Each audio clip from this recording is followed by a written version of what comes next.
Hello, what's going on, everyone? Thank you so much for joining me here today on Narcissism 101 Cracking the Code with me, Paul Wisdom. All right, so before we get into what we're going to talk about today, like I always say, if you want a one-on-one session, you can email me at paul.wisdom_03@hotmail.com, or you can send me a text message at 647-406-3057. If you want to talk, if you want to vent, if you need some advice, if you want to just figure out whether the person you're dealing with is a narcissist, or maybe you had questions about on one of my other videos. If you're new to this channel, thank you so much for being here for the first time. You're more than welcome to reach out. If you want to call, just send a text to that number and just let me know that you want to talk about your narcissistic experience, and I'd be more than happy to give you the help that you need. All right, so without further ado, let's get into it. So what we are going to talk about today, guys, is why the narcissist will not leave you alone.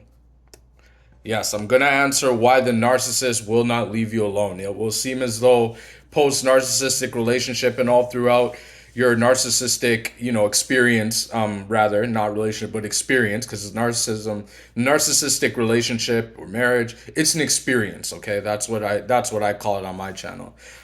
So I'm going to answer that question. Why the narcissist will not leave you alone? Why does it seem as though you just can't break free? Why does it seem as though when you feel as though things are good and you've moved on, why is it that they can't leave you alone? And I'm going to answer that question. Before I answer that question, one thing you need to keep in mind with narcissists, which is something I mention in almost every one of my videos, is narcissists thrive off of chaos, confusion, and control.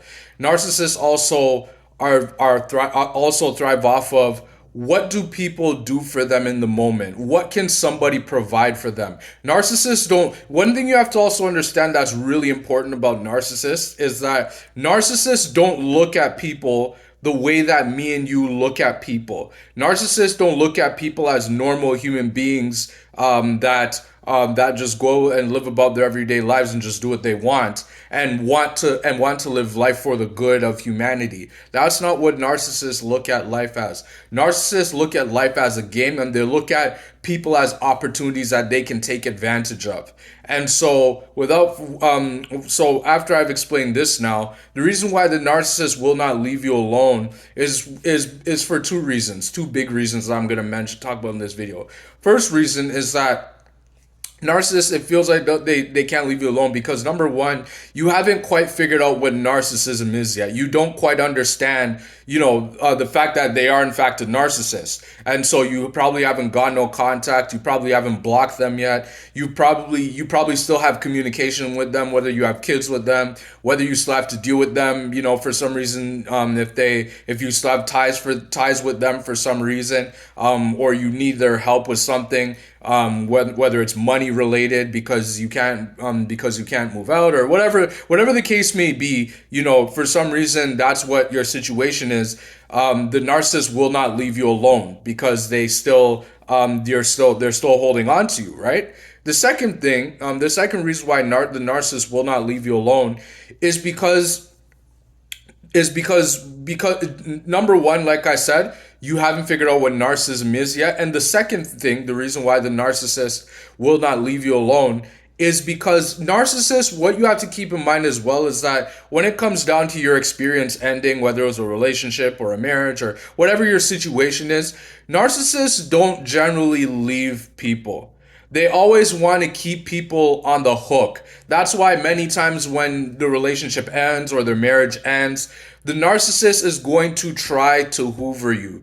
They're going to try to reach out to you through fake numbers. They're going to try and reach out to you through other people, whether it's their family, whether it's their friends, whether it's their flying monkeys, whether it's people that you guys are both in contact with. That's why I strongly suggest, and many of us suggest, that if you know somebody who is still in contact with the narcissist, you need to cut ties with them. You shouldn't be in contact with them. They shouldn't know anything about you, because any information that you give to that person is definitely 9 out of 10 of the times is going to get back to the narcissist somehow.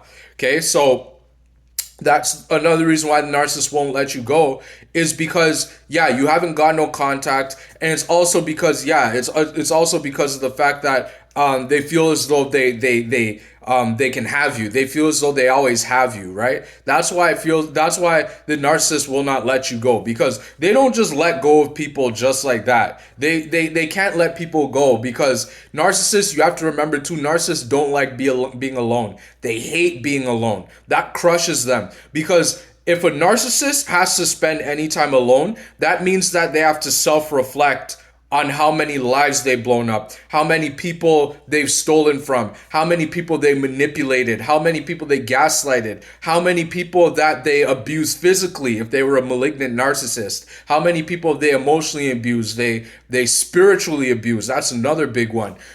They would have to sit and self-reflect and think about all those people's lives that they destroyed, right? Even with you, because you were perhaps the narcissist's main source of supply, and you ended up, figuring it out and breaking free from them. Well, the narcissist, they don't want to let go of you permanently, because they know that they cannot lose your supply. The supply that you gave them. Maybe it was money. Maybe it was a place to live. Maybe it was you helped them with something. You helped them start a business. Maybe it was that you helped them, get into a place of some sort. Maybe it was that you were just someone that they could depend on for that particular time that would catapult them to the next leg of their life, right? But you have to keep in mind, the reason why the narcissist won't leave you alone is because they can't leave you alone, right? They can't let go. They can't just let things go. You know what I mean? They can't just move on, because they feel as though they should always have someone in the wings. Remember, narcissists, they always need to have people in the wings just in case that relationship blows up. Because in case somebody catches on to the narcissist, in case somebody figures them out, the narcissist needs to have a backup. They always need to have a backup. So that's why it's important to understand that even though your experience or relationship or your marriage ended however it did, the narcissist discarded you, or you reverse discarded, or you discarded them because your situation just got too bad to the point where you just couldn't take it anymore, and you just said for them to leave and they ended up leaving. When that happens, guys, you have to keep in mind that even though those things happen, the narcissist they can't let you go, because they know that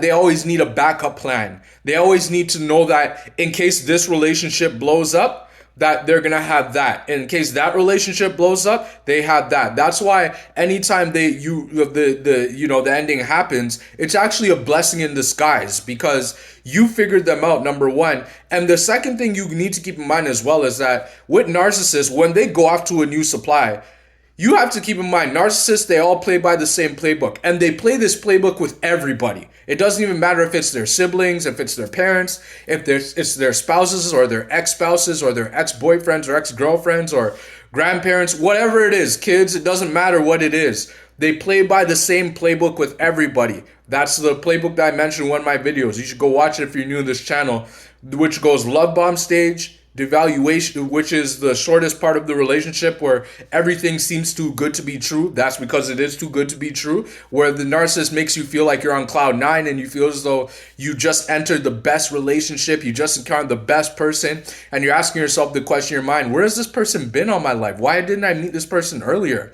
Well, the truth is that what that person is not telling you is that they are going to do everything they can to destroy your life. So that's the love bomb stage, where everything seems amazing and they're saying, I love you, I love you, you're the best thing that happened to me. They're responding to your text fast and you're responding to their text fast. They're sending you all these emojis and they're constantly sending you stuff. You feel like you're hooked. You feel like it's a drug. You feel like you have a drug that you're addicted to. You feel as though you're addicted to this person. That's the love bomb stage, and it's meant for that to happen on purpose. So love bomb stage, and then it comes devaluation stage, which is the longest part of the relationship, where you went from the love bomb stage where you were doing everything good and narcissist loved you, all the way to the devaluation where nothing you do is good anymore, right? Whether it was you gave them good sex and the sex is, you guys are no longer having sex anymore, whether it is you gave them money and now you went from having lots of money to not having enough money, and now they're complaining about it, saying, why don't we have enough money? And then or you always cook for them, the food always tastes good in the love bomb stage, but now that the devaluation stage is happening, now they're not even complimenting you. Now when you cook, it's like they probably don't even eat your food anymore, and you're wondering, what what the heck is going on here? Or maybe they're not even spending time with you anymore. All those nights that you guys spent time together, snuzzling on the couch, or maybe you guys love to watch movies or go for walks or go to watch shows, or you guys maybe you guys would do a lot of great things to spend time together, and then now you guys aren't even saying a word to each other all of a sudden.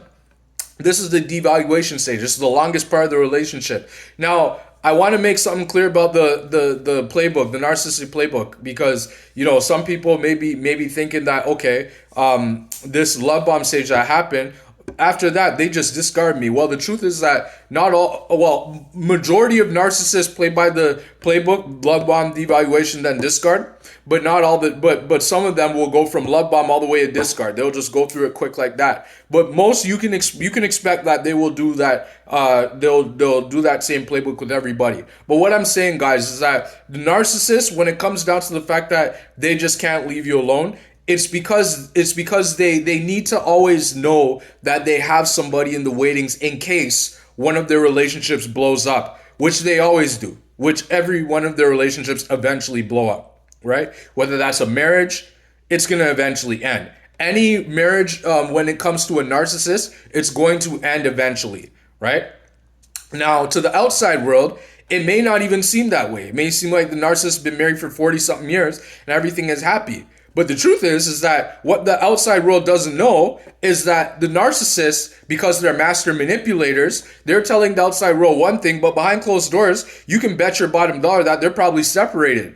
But they're not telling you that. They don't say that. They just make everything seem too good to be true, right? That's because it is too good to be true, right? And we underestimated that. But the thing is, we didn't know what narcissism was. We didn't know that somebody could want to destroy our lives on purpose, knowing that they actually are doing this thing, right? So that's why the narcissist cannot leave you alone. Right? That's why they don't want to leave you alone, right? Because you haven't figured out what narcissism was, you haven't blocked them, got no contact, and done all those things, or because you've accepted a Hoover. And remember, guys, remember, I made a video on the Hoovers. Go watch that if you're new to my channel.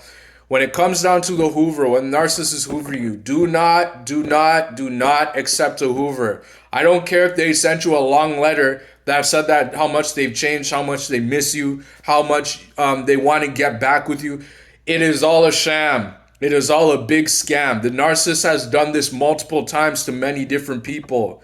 And the narcissist is doing this because the Hoover is not meant for the narcissist, for you to think that narcissist wants to get back to you. That's not what it's for. The Hoover is to see if you have figured out that they're actually a narcissist, or if you have healed from their abuse.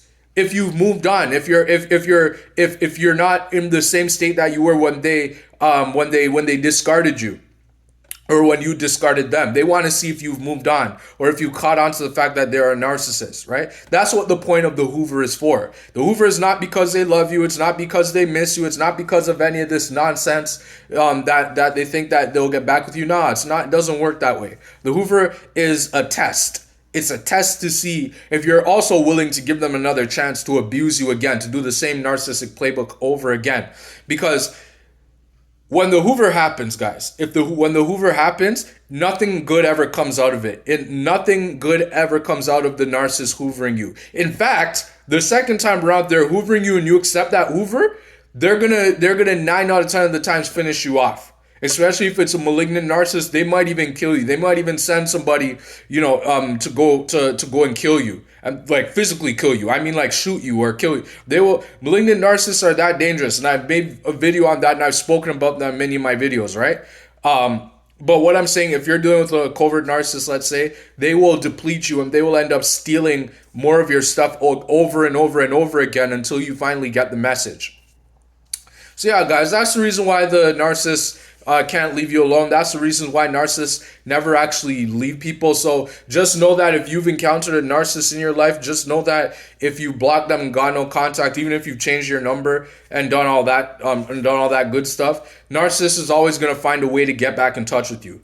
whether they find out through a flying monkey where you live, whether whether you're on social media, let's say, and they figure something out about you through somebody else, right, through a grapevine of some sort. They're always looking to see who they can get back with, because they know that once one of their relationships end, they need to have a backup, because if they don't, then they're going to fall apart and experience what's known as a narcissistic collapse, where they can't find any supply, and all the supply is gone, and nobody wants to be around them because they found out how toxic the narcissist is, right? So understand those things, guys. Yeah, so I hope that this video helped you out. If you liked it, thank you so much again for being here, especially if you're new to the channel and it's your first video. Thank you so much for being here. Like I said before, if you want a one-on-one session, you can email me at paul.wisdom_03@hotmail.com, or you can send me a text at 647-406-3057. If you want to talk, if you want to vent, if you want to give a call, just, text that number and just let me know you want to talk about your narcissistic experience. Then I'll be more than happy to give you the help that you need, and then we can move forward from there. Yeah, so thank you so much again for being here, guys, and I hope to see you on the next video. Thank you so much.